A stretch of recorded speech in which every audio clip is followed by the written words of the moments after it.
Okay, today we're going to make lip balm. This lip balm will stay hard. It won't be a liquid like a lip gloss would be. It should be more like a chapstick consistency. So we're starting with organic honey, sweet almond oil, vanilla oil, beeswax, and shea butter. I've already pre-measured the shea butter and the beeswax because it took a little bit of time to do it on the scale. I've got my pan that I'm going to put over low heat, and that's what we're going to mix them in.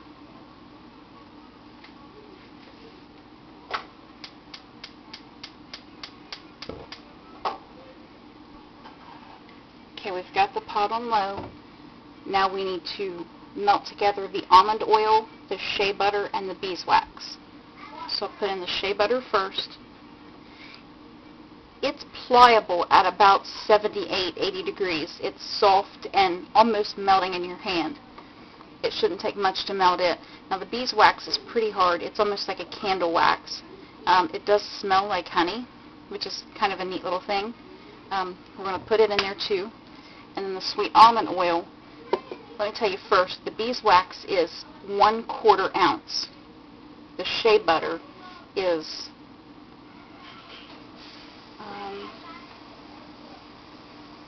a 1/2 ounce. So 1/2 ounce of shea butter and 1/4 ounce of the beeswax.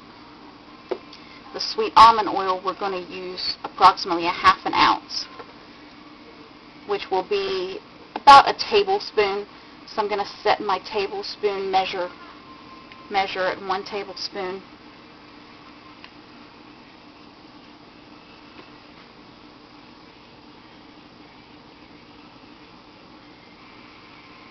And add my almond oil. Those three shouldn't take very long. The shea butter's almost 1/4 melted.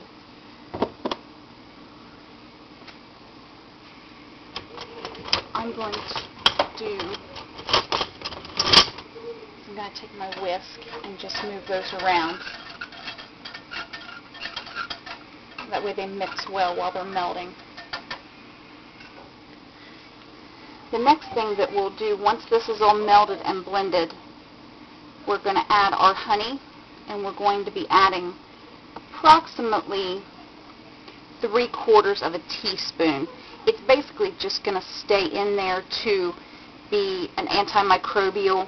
The enzymes in the raw honey, since this isn't processed honey, is going to keep bacteria and stuff from producing them and actually preserve naturally your lip gloss so it doesn't turn rancid on you.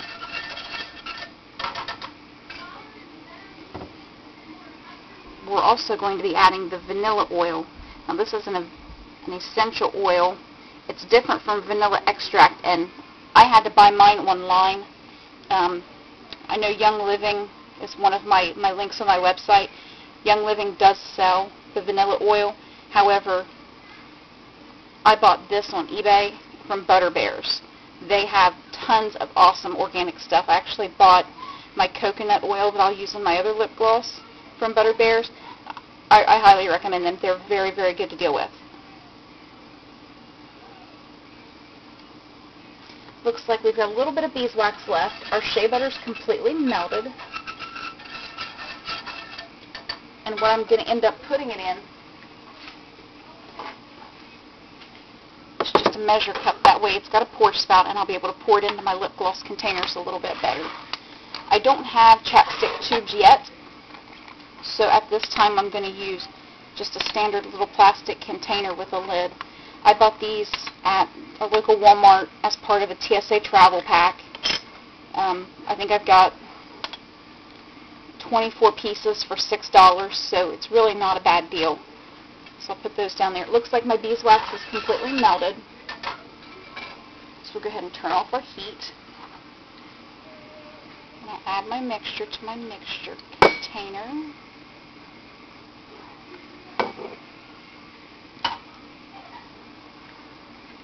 Then we'll add our 3/4 teaspoon of honey.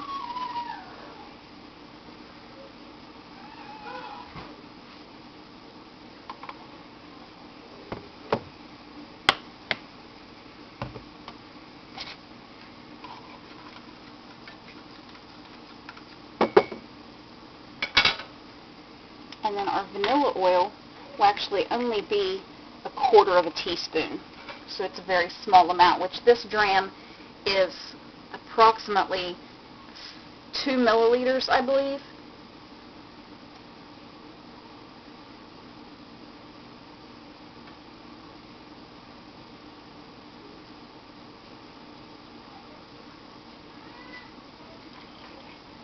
So we'll go ahead and add our vanilla oil. It smells like a concentrated pure vanilla extract. It's very, very sweet smelling, and it's almost a molasses brown. It's very, very pretty. So I've got everything mixed. It's starting to solid up just a little bit from the temperature change. So I'm going to stir this as well as I can to try to incorporate the honey, because the honey is going to be your thickest, most viscous liquid, non-viscous liquid, I guess.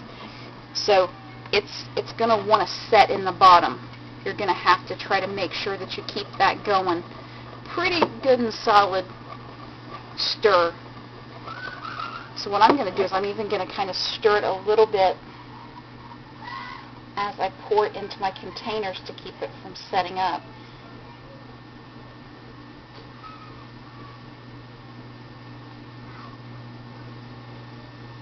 It smells delicious. It smells just like a cake batter. So this is going to be wonderful on your lips. So there we go. Now what we're going to do with this now is we're going to let them cool on the countertop until they harden up to where they can be used. I'm guessing that's going to be about 5 hours. I could probably cap them and put them in the refrigerator and they would go a little quicker. So for right now I'm just going to go ahead and let these sit here and let these cool. And then when they're finished, I'll have beautiful gifts to add to my gift baskets.